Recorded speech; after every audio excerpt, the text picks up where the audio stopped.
batas kota ini, ingin ku tuliskan surat untukmu, biar engkau mengerti perjalanan hidupku di dalam menggapai cita-cita. Rintangan yang datang silih berganti, pedih-perih mencekam menusuki.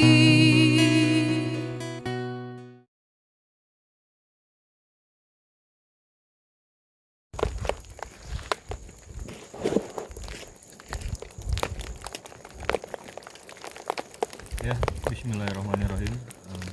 Assalamualaikum warahmatullahi wabarakatuh. Alhamdulillahirabbil alamin, al-ghafurur rahim. Asyhadu an la ilaha illallah, asyhadu anna Muhammadar rasulullah. Allahumma sholli ala Muhammad wa ala ali Muhammad. Raditu billahi rabba wa bil islami dina wa bi Muhammadin nabiyya wa rasul. Ya, baik teman-teman, di pagi yang banyak rezeki ini ya, tentu kalau bahasa tadi malam itu kita sedang menempa diri di kawasan Gradi Mumpah. Jadi di belakang kita itu ini kawah ya. Bisingan nonton ya, di mana itu ya kawah. Dan kita sedang ada di tengah kabut jam 9 pagi. Tapi tentunya ini adalah bagian dari bagaimana manifestasi rezeki untuk keberlangsungan kehidupan di ekosistem di alam ini gitu. Baik, kuliah yang sangat tidak umum ini sesuai dengan tema yang sudah disepakati, kita akan berbicara tentang sejarah peradaban, khususnya perkembangan ilmu pengetahuan, dan kita akan melihat dari perspektif timur, atau lebih tepatnya dalam perspektif Islam, sejarah peradaban Islam, dan juga perspektif Barat, dimana mudah-mudahan ini bisa melengkapi khazanah pengetahuan kita, dan kita coba buat secara lebih sistematis ya. Ini dengan backsound yang sangat alami, suara angin gemuruh seperti ini sangat syahdu sekali. Ya, seninya, seni ngaji di alam.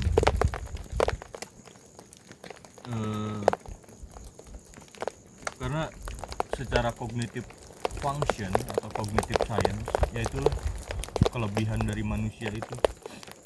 Karena manusia itu mampu mengklasterisasi ya, mengkategorisasi dan melakukan sistematisasi gitu.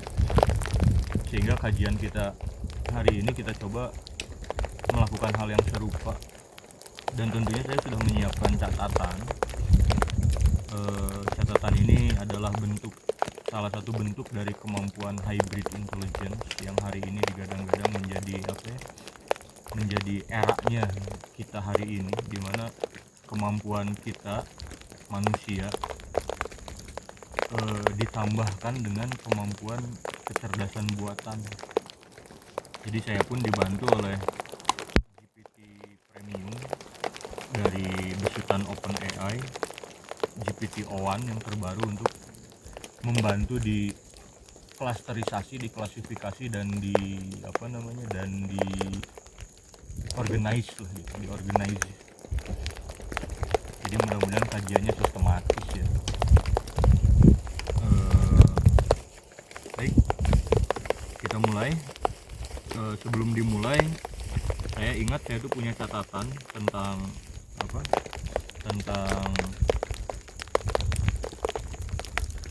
karena kemarin kan kita udah bicara sedikit, menyinggung sedikit tentang filsafat ilmu pengetahuan, filsafat ilmu, bagaimana ilmu itu tercatat, kemudian manusia memulai mekanisme yang namanya rasionalitas ya. Maka sekarang ada saya akan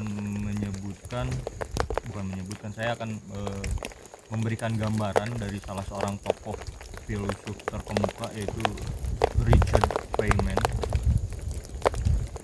tentang what is science, apa itu science. Jadi pada suatu masa di planet bumi ini tuh berlangsung yang namanya evolusi kehidupan. Jadi pelan-pelan yang namanya manusia itu bisa belajar dari lingkungan yang membentuk pengalaman.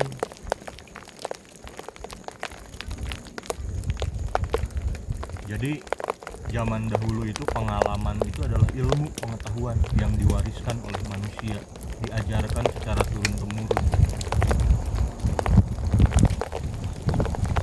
baik dari pengalamannya sebagai individu atau belajar dari pengalaman orang lain.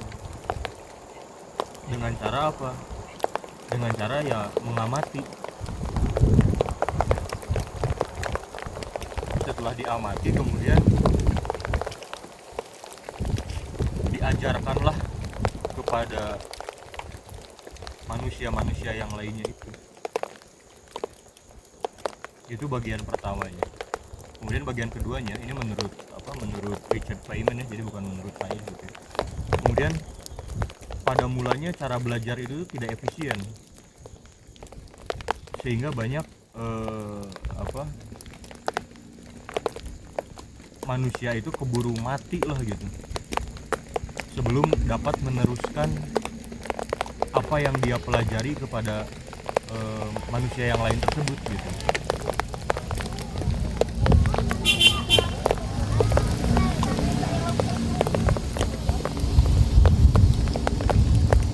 Banyak santri. Jadi, nah itu ya poin keduanya. Poin selanjutnya adalah barangkali ada masa kecepatan belajar di mana sekelompok manusia itu cara belajarnya itu mulai melesat, mulai meningkat gitu, mulai meningkat sedemikian rupa sehingga pengalaman atau apa yang mereka pelajari itu bisa diteruskan ke manusia-manusia yang lainnya gitu, sebelum mereka itu lenyap.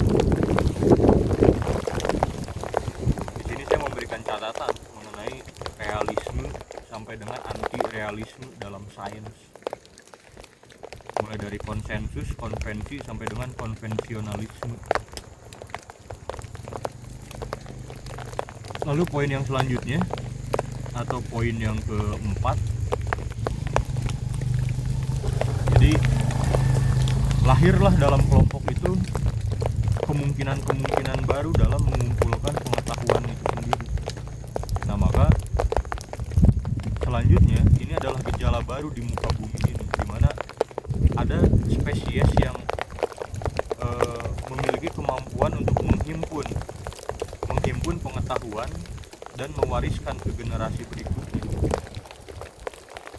Nah tapi semua itu tuh bukan tanpa kelemahan ya.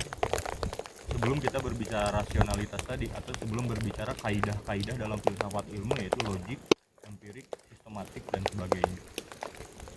Nah ini, jadi mulai ada pertanyaan-pertanyaan tentang karena tidak semua pengetahuan itu dianggap menguntungkan. Jadi ada tumbuh prasangka-prasangka yang disebut tadi, kepercayaan, suatu keanehan, suatu keganjilan ya, yang pada akhirnya tidak semua ide atau pengetahuan itu bermanfaat untuk diwariskan atau untuk diteruskan. Lalu kemudian ditemukanlah cara untuk menghindari kelemahan dan keraguan itu, sehingga itulah yang menjadi pertanyaan-pertanyaan dalam sains ya. Apa yang diteruskan dari masa lalu itu belum tentu benar, maka lahirlah upaya mencari tahu. Jadi seperti apa sih duduk perkara yang sebetulnya tuh gitu. Maka pada akhirnya buah penemuan dari memeriksa kembali segala sesuatu itulah yang disebut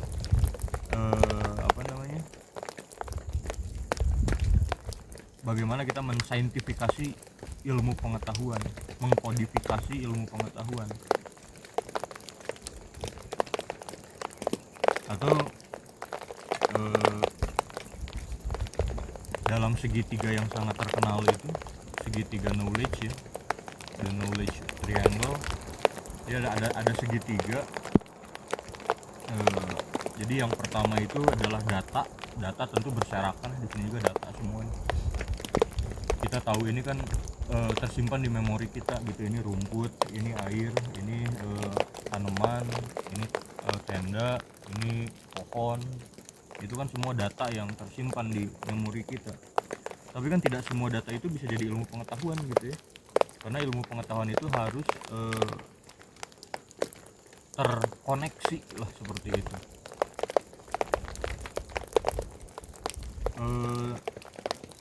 Maka dari data tadi, kalau diteruskan dalam segitiga triangle pengetahuan tadi, data itu diteruskan menjadi yang namanya informasi.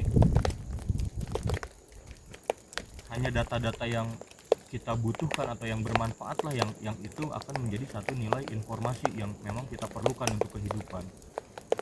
Lalu di atas informasi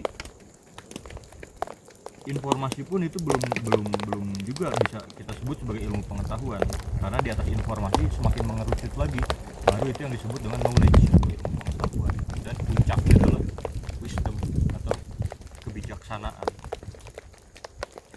Tentu data-data sejarah itu kan banyak sekali akhirnya, dari apa yang berhasil dicatat oleh manusia sebagai manuskrip ilmu pengetahuan sampai hari ini gitu. Itu kan data yang jumlahnya berserakan.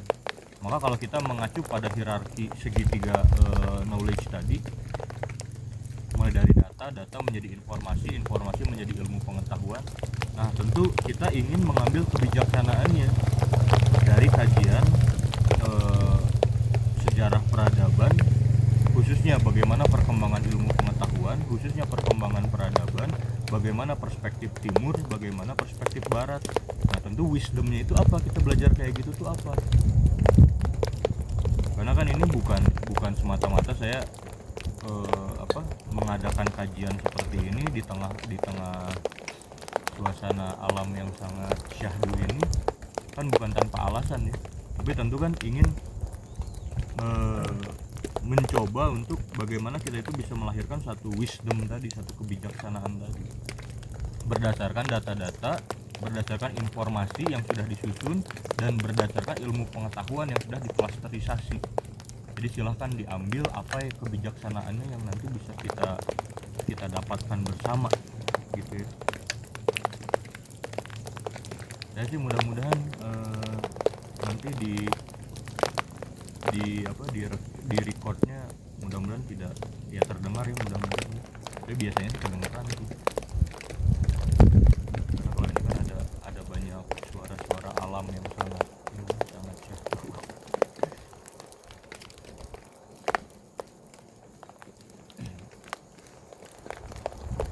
Baik, mari kita lihat ya. Pertama, kita imajinasikan dulu. Jadi dalam tabel yang akan saya sampaikan ini kita ada 3 kolom ya, 3 kolom. Kolom pertama itu era dan perkembangan, kolom yang kedua adalah peradaban Islam, tapi kita akan memulai cerita ini dari setelah wafatnya Rasulullah SAW, atau sekitar kurang lebih tahun 632 Masehi. Jadi kolom pertama era dan perkembangan, kolom selanjutnya adalah paradigma atau perspektif timur, perspektif Islam, dan yang sebelahnya lagi yaitu kolom selanjutnya. Jadi 3 kolom nih, silahkan diimajinasikan, karena saya kan jadi monolog. Kalau nggak di kelas, kalau di kelas mah enak kan ada papan tulis ya gitu. Tapi ini juga mudah-mudahan saya niat tuh ada waktu, dan jadi ini kabut di belakangnya bisa jadi papan tulis, nanti di CapCut, di edit gitu kan, bikin kolom-kolomnya lucu kayak. Ya, yang kolom terakhir adalah peradaban barat ya.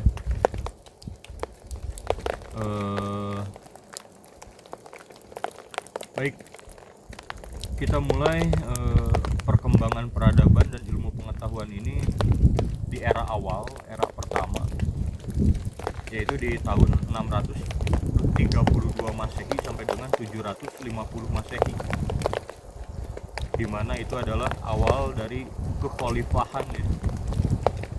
Di mana pada masa itu ilmu pengetahuan itu mulai dihimpun dalam bentuk teks-teks yang mulai masif untuk disimpan ataupun diterjemahkan.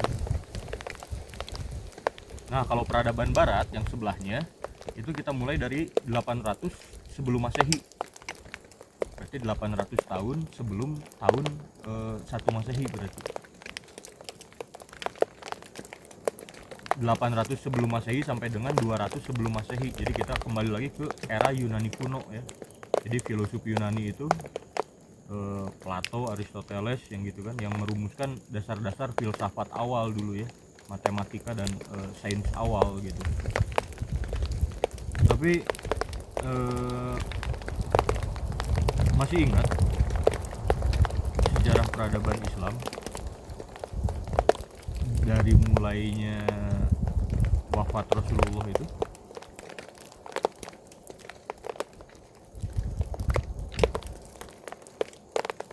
Jadi bagaimana yang terjadi pada Islam khususnya setelah wafatnya Rasulullah SAW di tahun 632 Masehi itu ya.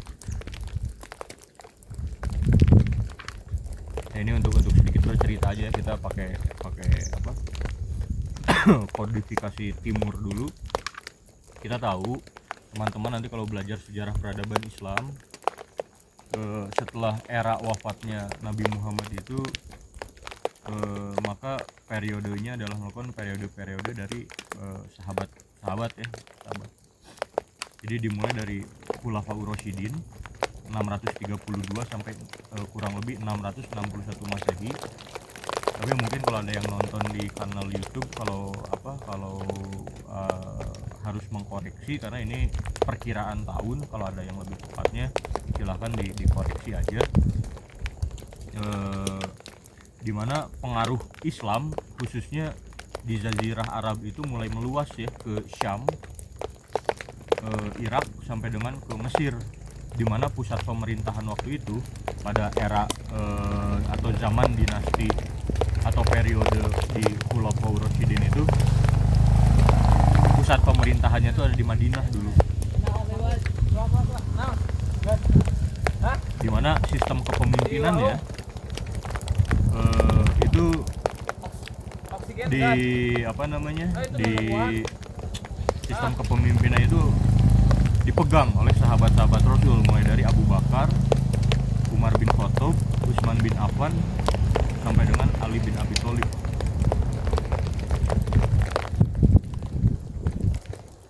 Ini secara sistematisasinya nih.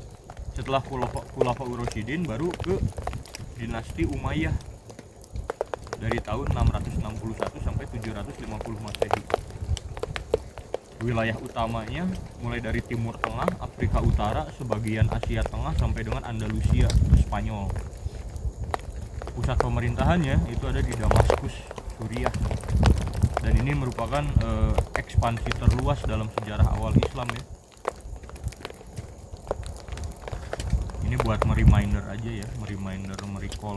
Tapi kalau kalian belum belajar, ya ini kurang lebih gambarannya secara sistematis ya. Ibaratnya dari Pak Soekarno ke Pak Soeharto ke Pak Habibie ke Gus Dur, Megawati, SBY sampai dengan Pak Jokowi, Pak Prabowo gitu lah. Oke, lanjut dari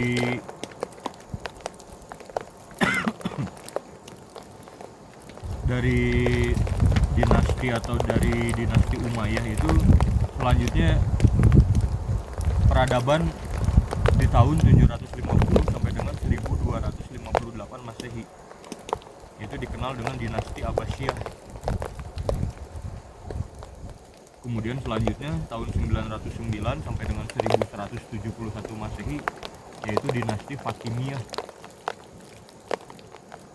Selanjutnya lagi 1171 sampai dengan 1250 itu masuk dinasti Ayyubiyah. Ini kan enaknya dicatat ya, tapi karena direkam nanti kalau mau dilihat lagi jadi bisa sambil dicatat, termasuk juga hitungan tahun-tahunnya. 1250 1517 dinasti Mamluk, dan 1299 sampai dengan 1924 itu adalah dinasti Ottoman atau kekhalifahan Utsmaniyah. Sampai dengan lanjut lagi di tahun 1500 sampai dengan 1736 Masehi dinasti Safawiyah, sampai dengan Kesultanan Mughal di tahun 1526 sampai dengan 1857. Nah, ini kita mulai masuk ke karakteristik akulturasi dari Islam Hindu kalau dalam perspektif timur ya. Ini hanya merecall kembali aja terkait bagaimana di tahun ini atau di era awal peradaban Islam dimulai dengan masa kepemimpinan sahabat Nabi sampai dengan bagaimana terbentuknya dinasti selanjutnya ya dalam periode kekhalifahan Islam seperti itu. Kemudian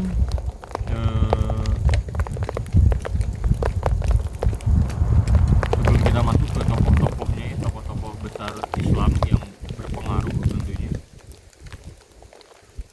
sebetulnya nanti teman-teman ini penting ya untuk kalian harus tahu rentang periode waktu seperti ini, karena ini berkaitan dengan sejarah ya, tentunya sejarah ilmu pengetahuan yang bisa tercatat ya, karena sejarah itu kan menyimpan berbagai artefak pengetahuan mulai dari peradaban sampai dengan bagaimana perkembangan ilmu pengetahuan sampai hari ini gitu. Dan mungkin kita juga bisa memahaminya seperti kemarin gitu, kita memahami dalam perspektif komunikasi, bagaimana komunikasi itu berkembang dari zaman terdahulu bentuknya seperti apa sampai dengan hari ini gitu, sampai dengan kita berbicara ya kemampuan hybrid intelligence tadi gitu.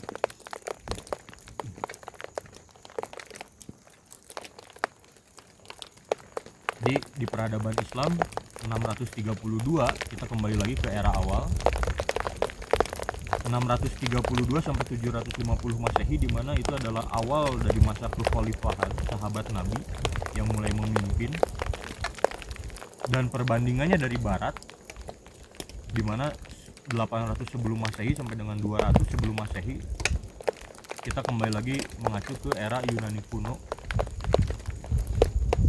Maka berkembang peradaban dan ilmu pengetahuan itu ke era selanjutnya, yaitu di tahun 750 Masehi sampai dengan 900 Masehi, atau ketika ada di masanya dinasti Abbasiyah awal, atau ya Baitul Hikmah yang ada di Baghdad itu ya, yang mulai didirikan di abad ke-9. Jadi ilmu-ilmu pengetahuan dari era Yunani kuno itu atau dari wilayah Eropa itu mulai diambil oleh Timur Tengah, dan mulai teks-teks tersebut diterjemahkan. Jadi teks Yunani, Persia, bahkan India itu mulai diterjemahkan ke bahasa Arab. Nah, ini perbandingannya ya, 750 sampai dengan 900. Sementara di peradaban barat dalam pembentukan tradisi ilmiah awal itu dimulai dari tahun 200 sebelum Masehi sampai dengan 476 Masehi. Jadi ada perbedaan 300 tahun dengan perspektif timur. Jadi pada tahun 476 Romawi kuno itu mewarisi pengetahuan dari Yunani. Jadi mulai dikembangkan ilmu itu yang awalnya hanya sebatas matematik ataupun sains-sains dasar ya gitu. Mulai berkembang tuh di tahun 400 itu gitu. Kalau mau tahu berapa tahun dari 2025 ya tinggal dikurangi aja kan, 2025 dikurangi 476 berarti ya itulah kurang lebih hampir ya segituan lah.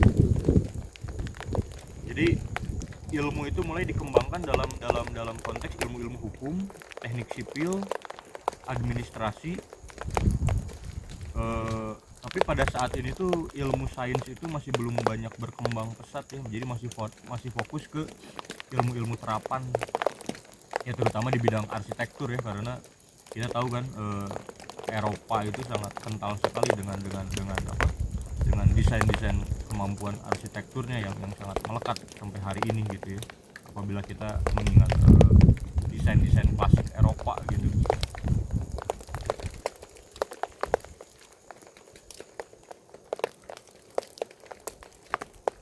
Nah, baru di rentang selanjutnya ini adalah zaman keemasan dan puncak ilmu pengetahuan. Jadi teman-teman jangan salah bahwa di tahun 900 Masehi sampai dengan 1200 Masehi itu adalah zaman keemasan Islam, di mana Islam itu mulai banyak melahirkan ilmuwan-ilmuwan muslim yang sangat terkemuka gitu, dan diakui oleh berbagai ilmuwan-ilmuwan terkemuka dari barat. Nanti kalian bisa telusuri lagi lebih jauh ya, mulai dari ilmuwan muslim yang sangat terkenal seperti Al-Khawarizmi, di mana itu yang menemukan fondasi awal dari matematika dan algoritma yang kita kenal hari ini. Jadi bisa berkembangnya algoritma, bisa berkembangnya kecerdasan artifisial hari ini, itu peletak fondasi dasarnya salah satunya adalah Al-Khawarizmi, dan itu bisa ditelusuri. Silahkan ditelusuri. Ini tokoh ilmuwan muslim itu yang berpengaruh. Kemudian Ibnu Sina dengan kedokterannya itu udah sangat terkenal juga, itu Ibnu Sina. Al-Biruni dengan astronomi dan geografinya, Ibnu Al-Haytham dengan optiknya. Jadi sebelum kita berbicara tentang computer vision hari ini, maka ilmuwan seperti Ibnu Al-Haytham lah yang dulu menemukan bagaimana cahaya itu bisa dijadikan satu objek gambar, sampai lahirlah hari ini lensa DSLR itu kan, digital single lens reflex itu kan peletak dasarnya ya Ibnu Al-Haytham tadi. Ibnu Rushd. Kemudian berkembang ilmu pengetahuan itu dengan adanya observatorium, madrasah, berbagai perpustakaan, dan metode-metode eksperimental yang mulai berkembang. Nah, sementara tahun 476 Masehi sampai dengan 1200 Masehi di abad pertengahan Eropa atau di barat, ilmu ini tuh bisa disebut stagnan sebetulnya. Stagnan itu jadi ya di situ-situ aja gitu, nggak berkembang gitu. Dimana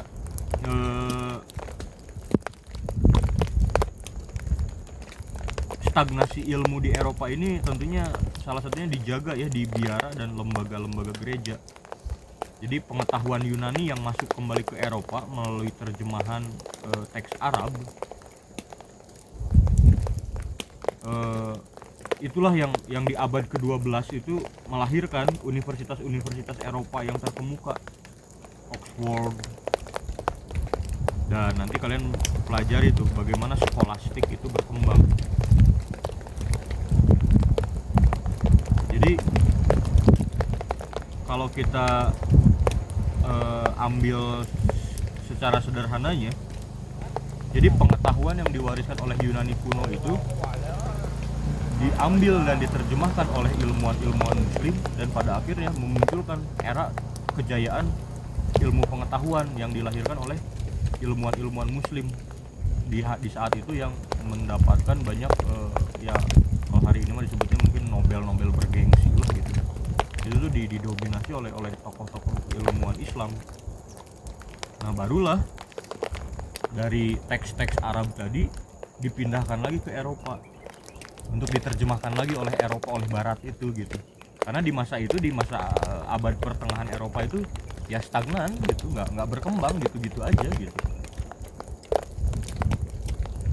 Oke, kita lanjut, yaitu di tahun 1200 Masehi sampai dengan 1300 Masehi mulai adanya transmisi pengetahuan. Ya tadi ya, pengetahuan Islam itu mulai menyebar ke Eropa melalui Spanyol, melalui Islam Andalusia tadi, melalui Sisilia, melalui kontak-kontak dagang, melalui perdagangan. Dan itulah yang menjadi katalis bagi eranya Renaissance di Eropa. Nah, inilah tahun-tahun yang disebut tahun-tahun transmisi pengetahuan, di mana dalam perspektif Barat tahun 1200 sampai 1400 yaitu tahun pra-Renaissance itu. Wow. Jadi terjemahan karya-karya Muslim ke dalam bahasa-bahasa Latin. Jadi itulah muncul tokoh-tokoh seperti Thomas Aquinas, skolastisisme, dan mulai munculnya keraguan pada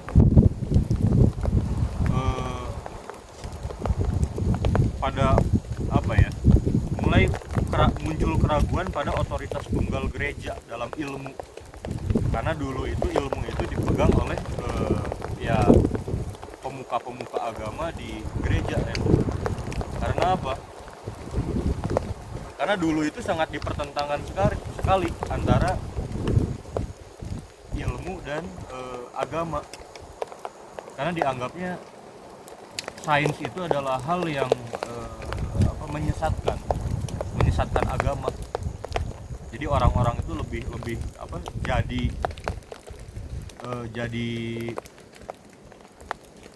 jadi jelek ibadahnya karena ya banyak mengejar sains, intinya gitulah. Maka sehingga ilmu pengetahuan itu dijaga oleh gereja gitu di Eropa itu, di Barat itu gitu.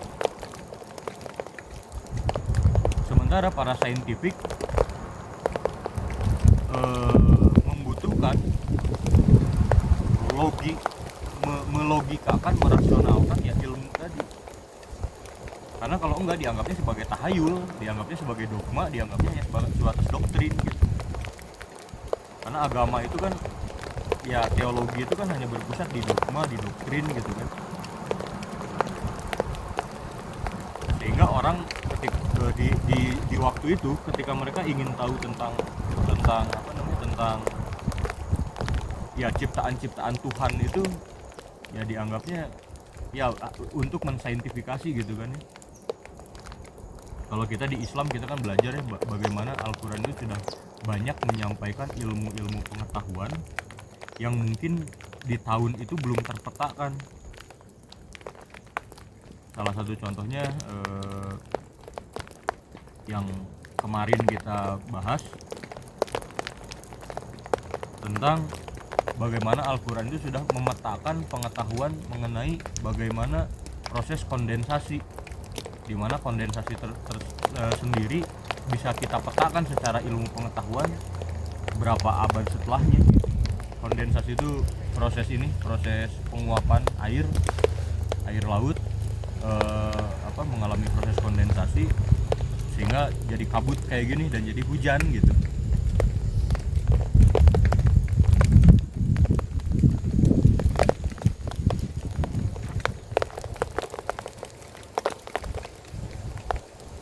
Tapi di kajian ini tuh karena nanti kalau saya harapannya sih dicatat ya, sehingga kalau udah dicatat, karena ini nama-namanya sangat relevan untuk ditelusuri lagi gitu. Contoh kayak tadi kan skolastisisme itu kan enak tuh, bagus tuh buat diteruskan diteruskan kembali, ditelusuri gitu.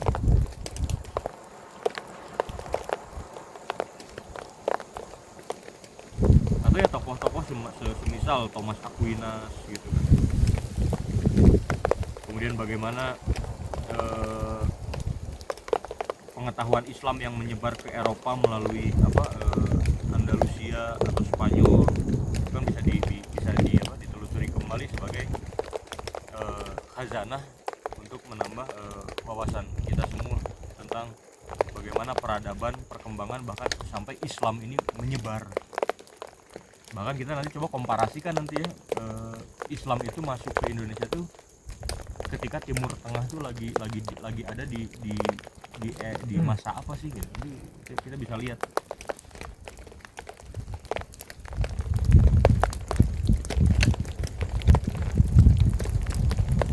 Ini langsung kita singkat aja. Perkembangan selanjutnya itu adalah setelah 1300 Masehi ya. Yaitu disebutnya periode penurunan relatif, di mana dalam perspektif timur atau peradaban Islam setelah tahun 1300 itu mengalami kemunduran politik loh. Nah itu kalian tahu tuh kenapa nih? Kenapa kekhalifahan itu ya yang tadi saya sebutin, kenapa kok bisa hancur? Karena apa? Karena kan itu makna sejati dari apa yang coba kita pahami dari belajar sejarah, wisdom yang harus kita dapatkan, bagaimana Islam yang begitu berkuasa, Islam yang begitu dijaya, Islam yang bisa menjadi pionir dan pelopor bisa kehilangan marwahnya gitu. Jadi kita bisa lihat, karena sejarah itu kan adalah pelajaran untuk kita tahu ya apa kesalahan-kesalahan yang dialami oleh orang-orang terdahulu yang mudah-mudahan tidak kita teruskan kesalahan tersebut gitu kan. Itu kan inti dari pelajaran sejarah itu gitu. Jadi kembali lagi ke periode penurunan relatif tadi. Jadi setelah 1300 Masehi itu kemunduran politik, invasi Mongol, penaklukan Baghdad di 1258 Masehi, memudarnya patronase ilmu. Tapi ya dunia Islam itu tetap menghasilkan sejumlah cendekiawan, tapi tidak seintensif ketika zaman-zamannya Al-Khawarizmi, Al-Biruni sebelumnya gitu. Sementara berbeda dengan peradaban di barat. Di tahun 1400 Masehi sampai dengan 1600 atau Renaissance itu malah bangkit lagi. Jadi kebangkitan lagi tuh filsafat dan ilmu Yunani Romawi itu. Mulai dari tokoh-tokoh seperti Leonardo da Vinci, Kopernikus dengan astronomi dan heliosentrisnya, dan mulai berkurangnya dominasi gereja dalam ilmu pengetahuan. Jadi sejarah ilmu pengetahuan itu dari dulu memang selalu ada pertentangan dengan sains itu gitu. Ya tadi bahwa dianggapnya tuh kalau kita mencari tahu kebenaran tentang Tuhan itu tuh kita dianggap sesat atau menyesatkan. Padahal kan kalau kita sendiri di Islam disuruh gitu kan, pelajari tanda-tanda. Karena nggak akan mungkin kalau kalian sampai menelusuri itu kembali gitu ya, tidak akan mungkin itu tidak sejalan dengan sains. Karena ya apapun gitu yang selama ini agama itu sifatnya dianggap sebagai dogma, tapi kan tetap ada dalam filsafat ilmu itu yang disebut hukum kausalitas. Nah itu panjang lagi tuh ngomongin itu. Skip dulu lah. Ya tapi intinya itulah, intinya bahwa ya dari dulu itu ada pertentangan gitu ketika kita mau belajar sains dan ya tadi gitu ya dari kalangan-kalangan agamawan gitu ya, khususnya mungkin gereja waktu kalau kita bicara di paradigma barat. Oke, jadi nah ini kebalikan ya di era sekarang itu, yang tadi apa ya, sampai yang terakhir tadi, di saat Islam itu malah stagnan atau malah yang mundur, Barat malah maju. Karena ya tadi agama itu mulai memahami perkembangan sains.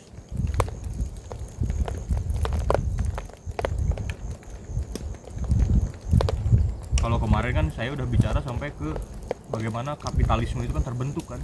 Itu kan salah satunya karena ilmu pengetahuan tadi. Setelah manusia memahami alkemi tadi kan, yang tadinya tenaga itu tenaga manual, tenaga mekanik gitu kan. Yang tadinya mah kita mau bertransportasi aja kan pakai kuda gitu kan. Ya tenaga mekanik, tenaga manual gitu, tenaga kehidupan. Sampai dengan ditemukan alkemi, ditemukannya pembakaran, ditemukannya mesin uap, sampai dengan ya tadi mesin itu bisa bergerak sendiri, sehingga memunculkanlah revolusi sosial selanjutnya, revolusi sosial sampai dengan yang kita kenal hari ini, yaitu ya tadi apa namanya, era-era kapitalisme, di mana manusia itu hanya dijadikan alat produksi aja gitu untuk mencapai keuntungan yang sebesar-besarnya kayak gitu. Nah barulah abad ke-13 atau 1300 sampai dengan 1500 Masehi ini disebut awal metode ilmiah modern. Ya kembali ke pengantar yang tadi disebutkan ya, bahwa manusia itu mulai bertanya-tanya tentang ilmu pengetahuan yang diwariskan, yang digenerasikan itu.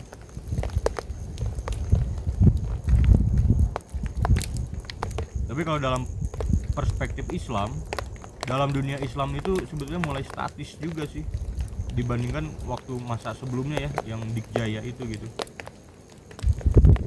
Jadi praktik-praktik ilmiah dalam ilmu pengetahuan itu lebih sifatnya itu lebih ke memelihara aja, memelihara warisan tadi.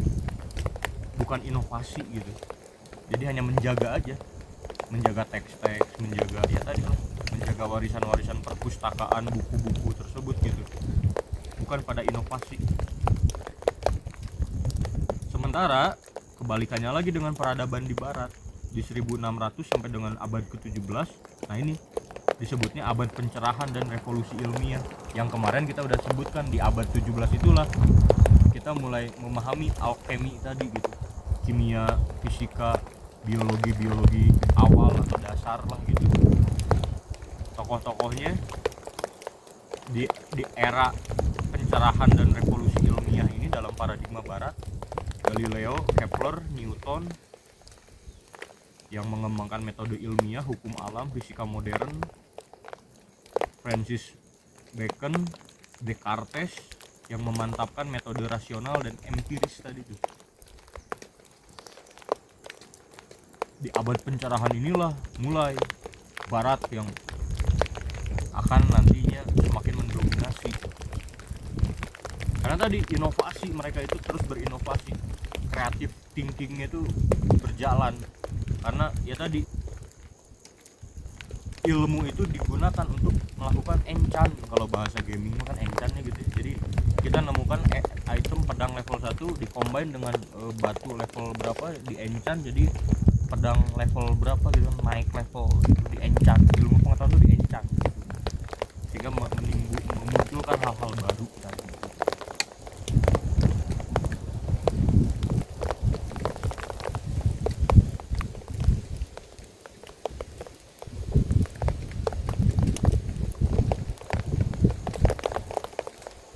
Kalau dalam perspektif Islam kita kembali lagi di tahun 1500 Masehi sampai dengan 1800 Masehi, ini adalah era kolonial dan kontak global ya. Jadi dunia Islam itu berada di bawah dominasi kolonialisme Eropa di beberapa wilayahnya.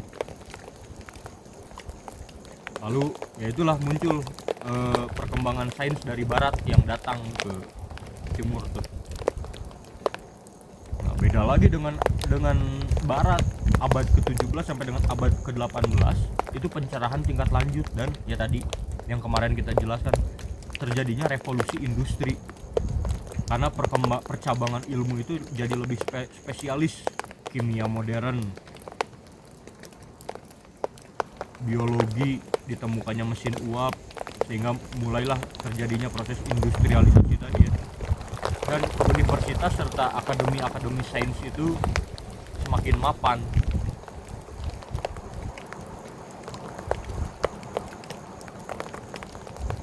Barulah lanjut lagi transformasi menuju sains modern di abad ke-18 sampai dengan abad ke-19 dalam perspektif paradigma timur, di mana modernisasi pendidikan di beberapa negeri di sana. Jadi ada pembaharuan pemikiran Islam modern lah begitu ya, dan transfer teknologi dari barat. Karena walaupun awalnya digongnya itu oleh Islam, tapi yang dikembangkannya itu sama barat gitu. Dan pada akhirnya sekarang ya Islam ya hanya menginovasi lagi gitu. Jadi teknologinya ditransfer lagi dari barat itu ke Islam. Nah, di sini abad ke-18 sampai abad ke-19 kalau di barat, perspektif barat, jadi 1800 Masehi sampai 1900 Masehi itu perkembangan teori evolusi Darwin. Berkembang lagi dari teknologi uap menjadi teknologi listrik dan magnetisme. Nah, kemudian lahir lagi ilmu termodinamika, kimia organik, dan bertumbuhnya berbagai cabang ilmu pengetahuan yang baru.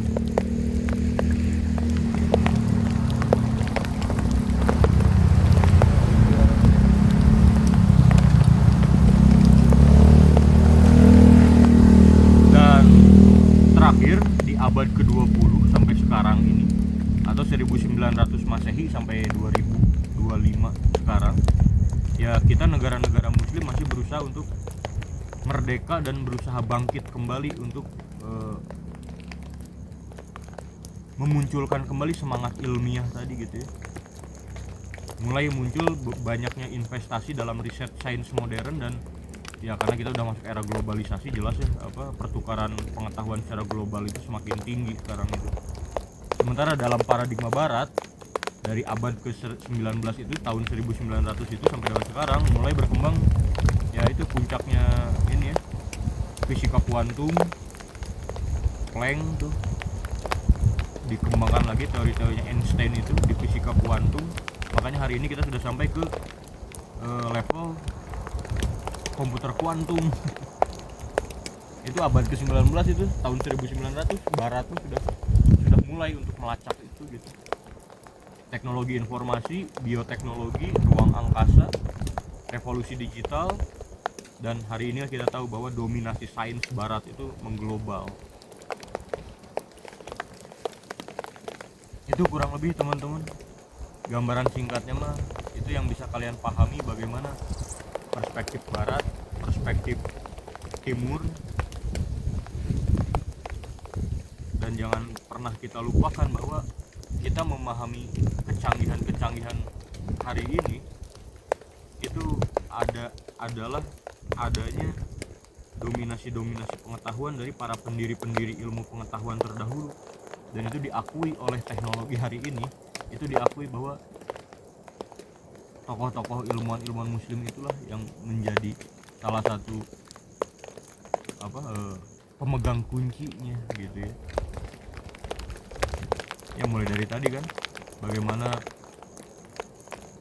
cahaya bisa diterjemahkan ke dalam ilmu optik, bagaimana juga matematika itu bisa difungsionalitaskan menjadi dasar-dasar dalam algoritma. Nah tapi pertanyaannya, kepo nggak sih kapan Islam itu pertama kali datang di Indonesia, dan Timur Tengah tuh lagi ada di eranya apa gitu?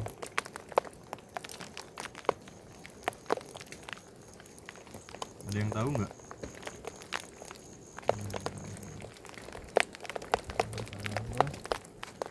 Dari zaman Rasul ya udah. Dari zaman Rasul. Iya. Dari perdagangan daerah Sumatera. Sebetulnya kalau secara histori sejarah Islam itu masuk ke Indonesia itu sekitar abad ke-13.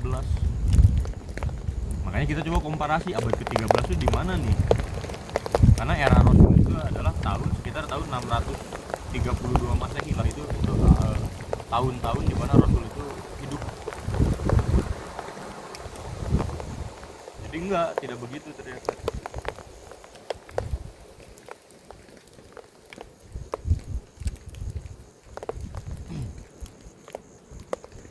Jadi kalau udah kita baca dari rentang periode waktu dan sejarahnya,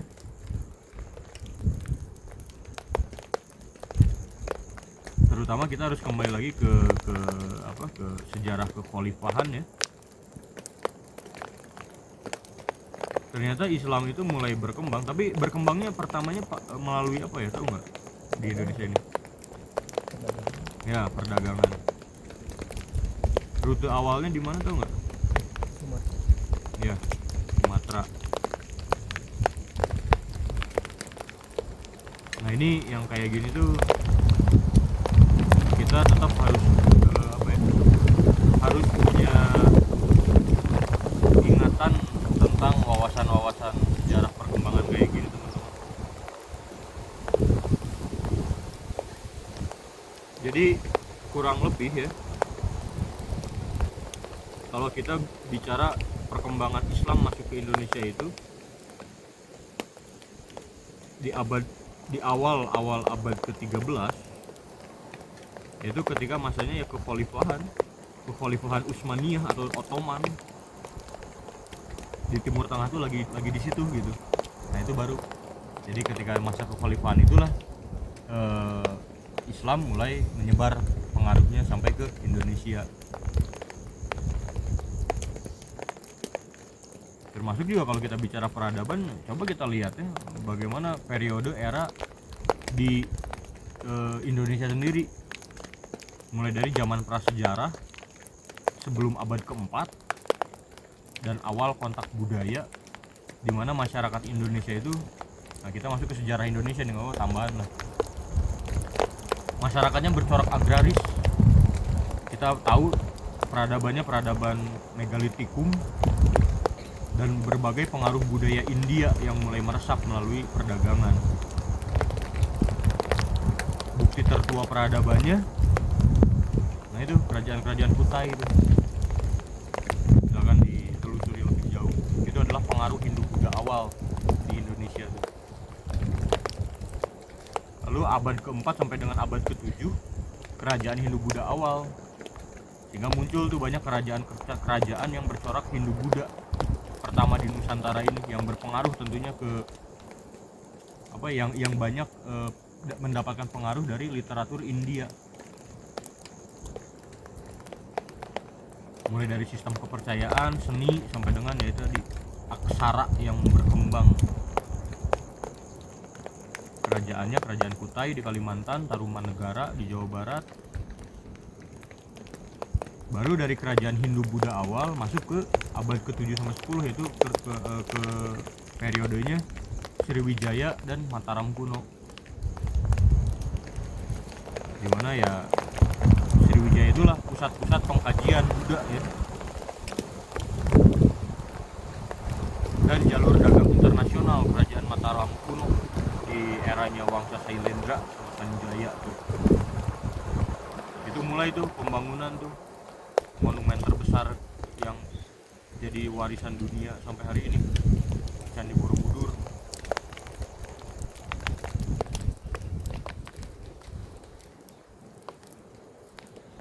Kemudian disingkat saja, setelah Sriwijaya dan Mataram kuno masuk ke era Majapahit.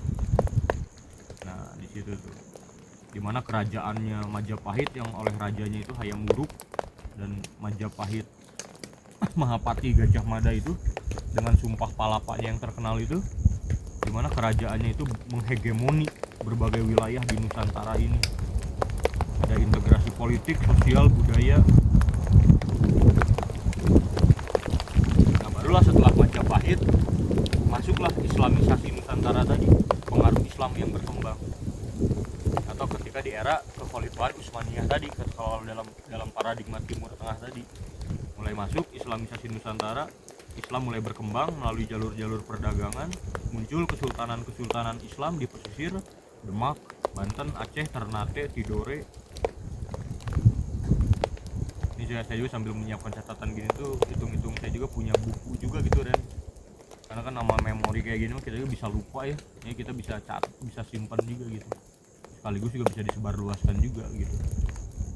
Sultan Malik Al-Saleh, Samudra Pasai, Sultan Agung, Mataram Islam, Sunan Kalijaga, Wali Songo, sampai masuk ke abad ke-16 yaitu masa kolonialisme. Jadi Portugis, VOC, Hindia Belanda itu mulai menjajah Indonesia. Apa yang dicarinya? Rempah-rempah ya.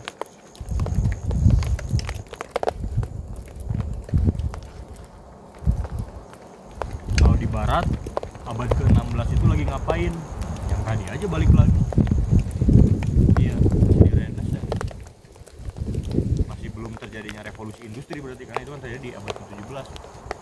Ya kita bisa dibolak-balik gitu nanti kalau udah kebentuk tabel kayak gitu enak gitu. Jadi oh di sini mah lagi gini, oh di barat mah lagi gini, oh kalau di Indonesia lagi gini. Nah itu enaknya tuh gitu kayak gitu.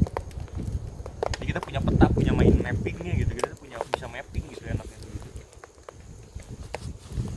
Lanjut, baru awal abad ke-20 sejarah Indonesia itu masuk ke pergerakan nasional, bangkitnya nasionalisme Indonesia tuh. Ada Sumpah Pemuda tahun 1928. Tokoh-tokohnya nggak usah ditanya lah, Soekarno, Hatta, Sultan Syahrir. Tapi muncul lagi setelah tahun 1942 sampai 1945 ya pendudukan Jepang. Jepang menggantikan Belanda kan selama Perang Dunia Kedua itu. Itu banyak sejarah-sejarah menarik itu. Kemudian selanjutnya kemerdekaan dan awal republik, orde lama, orde baru, era reformasi, demokrasi kontemporer, sampai dengan kita masuk ke era hari ini.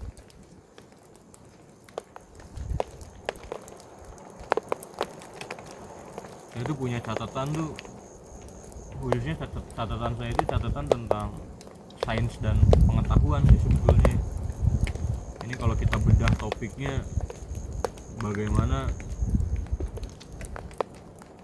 ya kayak mulai standar teori dalam fisika gitu ya, bagaimana alam semesta ini kan dipandu oleh 4 gaya: gravitasi, elektromagnetik, gaya nuklir lemah, gaya nuklir kuat, elektron, proton, neutron, yang sampai hari ini mengakibatkan berbagai banyak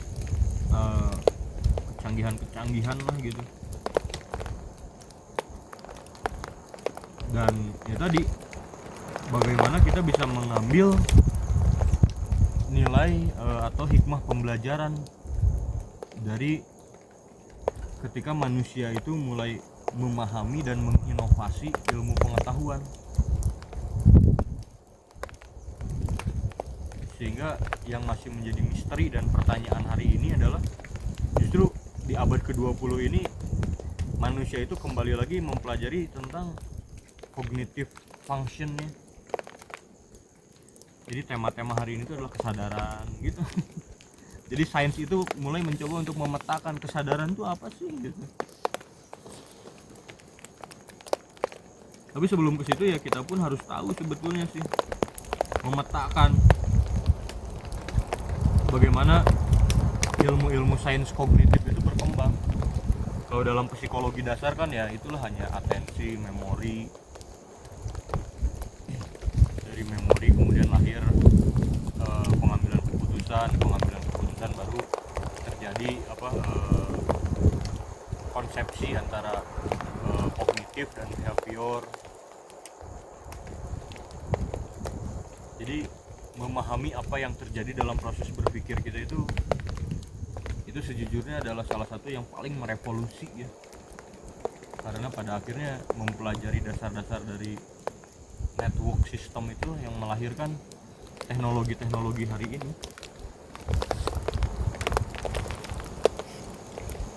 Dan ya karena kita sudah punya asisten cerdas, kalau tanpa bank data seperti ini bagaimana kita mengejar ketertinggalan kita gitu. Di saat orang lain sudah banyak berbicara tentang kemampuan hybrid intelligence, sementara kita masih harus berbicara fondasi-fondasi awal atau fondasi-fondasi dasar. Sehingga itulah yang mungkin ketika kita kembalikan ke sejarah, itu mungkin yang salah satu yang membuat Islam itu mundur gitu. Bisa jadi seperti itu. Di saat orang lain sudah berbicara kemana, sementara kita masih stagnan atau kita masih harus berbicara di level motivasi gitu. Ayo belajar, ayo kuliah. Nah itu kan tentunya apa ya, yang tetap harus kita ini bersama ya, harus tetap kita tafakuri bersama gitu. Karena sudah jarang sekali peraih Nobel dari ilmuwan muslim itu, pasti peraih Nobel itu didominasi oleh ya ilmuwan atau tokoh-tokoh dari barat.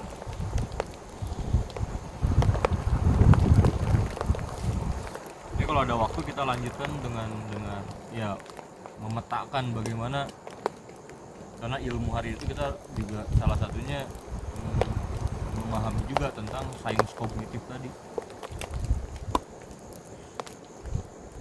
Jadi salah satu ilmu yang cukup harus kita pahami, apalagi orang-orang komunikasi yang memang domainnya adalah ya substraksinya luas gitu ya. Nah kayak gini lah, saya tuh punya pertanyaan gini Ren atau Mar, kenapa kita dalam komunikasi kita belajar psikologi, kita belajar komunikasi organisasi, kita belajar komunikasi massa, kita belajar komunikasi internal, komunikasi eksternal, kemudian kita belajar psikologi, kemudian kita belajar komunikasi massa tadi ya, kita belajar komunikasi budaya, antar budaya, kita memahami kajian sosiologi. Kenapa ya kok dalam komunikasi aja seribet itu ya?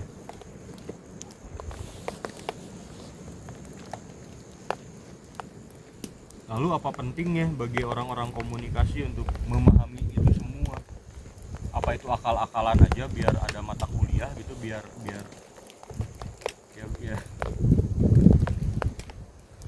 ya perhatiin yang tadi pertama kita bicarakan tentang segitiga ilmu pengetahuan tadi.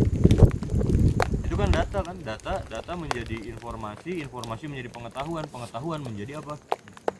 Menjadi kebijaksanaan. Jadi kita belajar itu semua, kita belajar atas bawah, kanan kiri, depan belakang. Pada akhirnya apa? Kita akan belajar bahwa sebelum berbicara ternyata ya harus dipikirin dulu. Jangan bicara dulu baru mikir kemudian gitu kan. Udah salah ngomong baru aja mikir gitu kan. Ternyata kebijaksanaannya kan begitu kan. Ternyata untuk memahami satu konteks komunikasi itu bisa dari kacamata kanan, kiri, atas, bawah, depan, belakang gitu. Nah itu memahami fenomena juga, memahami fenomena yang berlaku. Dan juga saya nge-trigger agar tapi sih kayaknya kalau kayak gini sih ini pun harus diedit harus biar ada catatan tertulisnya. Kalau ini kan monolog ya, monolog itu lisan gitu. Jadi karena biar kita punya rekam jejak tadi gitu, karena kita berbicara sejarah ilmu pengetahuan ya tadi kan, ilmu pengetahuan itu disimpan, diarsipkan, dan itulah yang akan memudahkan kita untuk mengakses kembali ilmu pengetahuan nanti gitu. Ini kan ilmu pengetahuan kan, jadi kita punya komparasi nih, oh timur gini, barat gini, bahkan oh Indonesia gini. Dan ketika ada catatannya itu enak kan, jadi kita punya tahu bagaimana perkembangan, bagaimana sejarah dan ya cerita yang berkembang sampai hari ini gitu.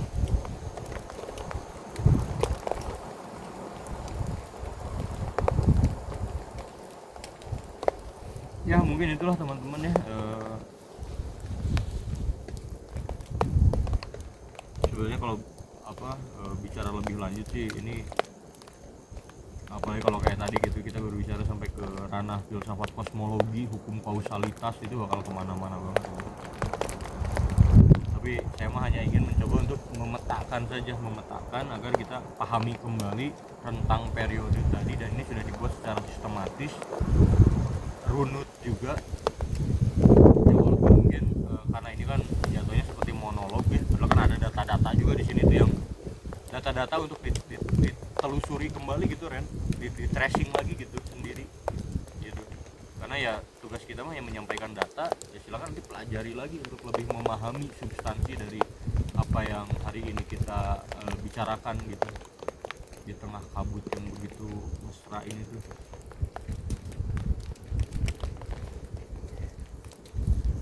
Karena yang perlu dikembangkan itu adalah salah satunya adalah curiosity, ketertarikan. Kalau udah tertarik mah diajar seorang.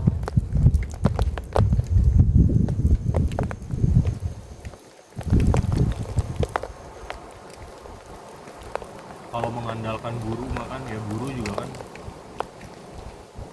pengetahuannya udah kalah sama teknologi mah. Yang namanya guru itu kan hatam satu buku, dua kitab juga udah alhamdulillah. Tapi kan teknologi hari ini kan udah 10.000 buku juga udah hatam gitu. Ya secara fungsi kognitifnya aja kan udah kalah ya. Makanya kan yang dituntut itu adalah bagaimana teman-teman itu ditumbuhkan rasa kuriositasnya. Jadi tugas kami itu adalah yang mencolek-colek aja, silakan telusuri lagi lebih lanjut.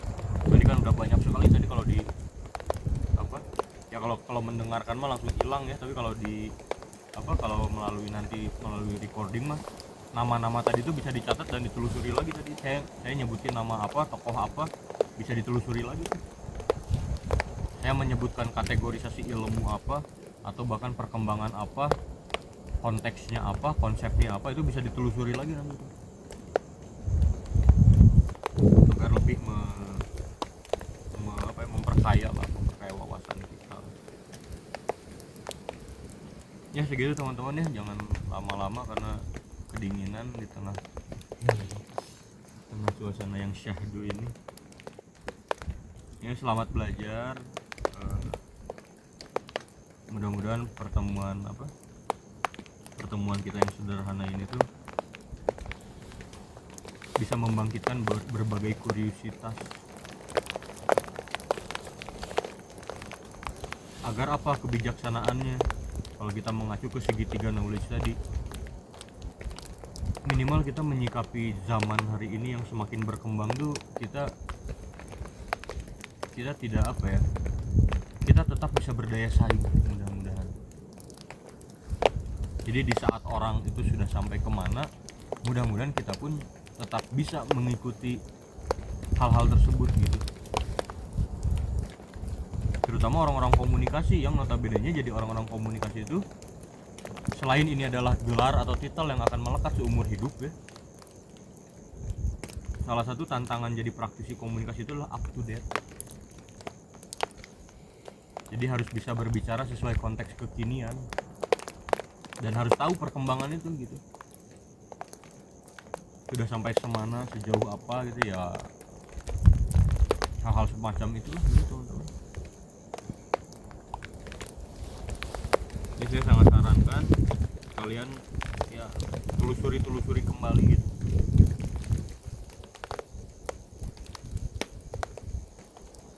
Karena tentu kita bicara sejarah itu kan bukan bicara hal yang lampau saja ya, tapi kan apa yang terjadi di masa itu dan apa nilai atau pelajaran yang bisa kita ambil hari ini gitu dari masa-masa tersebut gitu. Ya, dari Taufiq wal Hidayah. Assalamualaikum warahmatullahi wabarakatuh.